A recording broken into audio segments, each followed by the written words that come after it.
Nous sommes au deuxième dimanche de Carême. Nous vous invitons à écouter la prière d'ouverture de ce dimanche. Tu nous as dit, Seigneur, d'écouter ton Fils bien-aimé.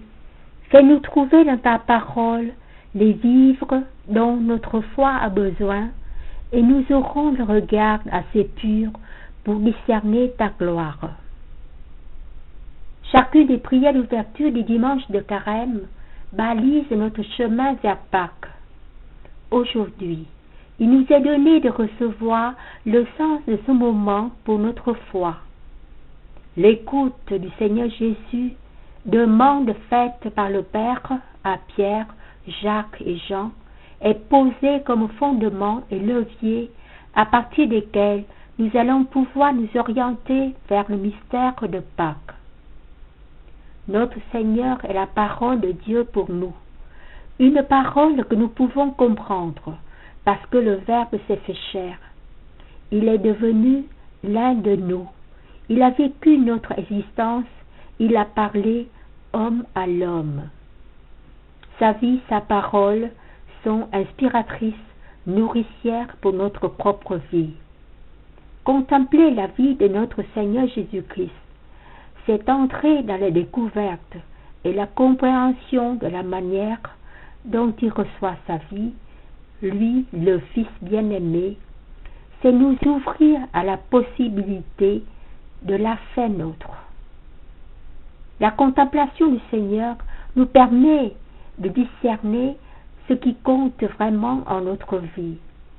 Au-delà de tout ce qui fait une vie humaine, de ce qui est important dans une vie, il y a la manière dont je reçois la vie, dont je me rapporte à elle.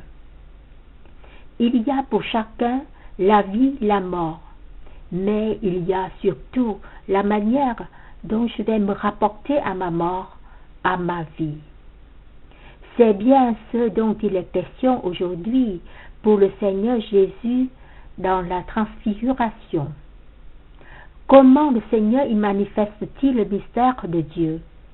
La gloire est tout ce qui le manifeste comme Dieu.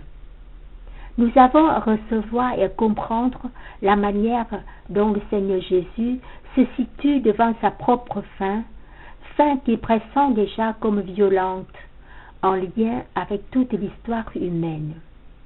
C'est bien de cela dont il parle avec Élie et Moïse. Le chemin du Carême nous aidera à appréhender le mystère de Dieu en nous donnant de changer notre propre regard. Que pouvons-nous dire, comprendre aujourd'hui de ce chemin qui s'annonce? Une orientation profonde est que le Seigneur Jésus reçoit la parole de son Père en vie, cherche sa réalisation. Il est celui que le Père a choisi. Il vit de cette promesse. Il y sera en tout fidèle. Par là, il révélera toutes choses. Donc, à suivre, nous sommes en chemin.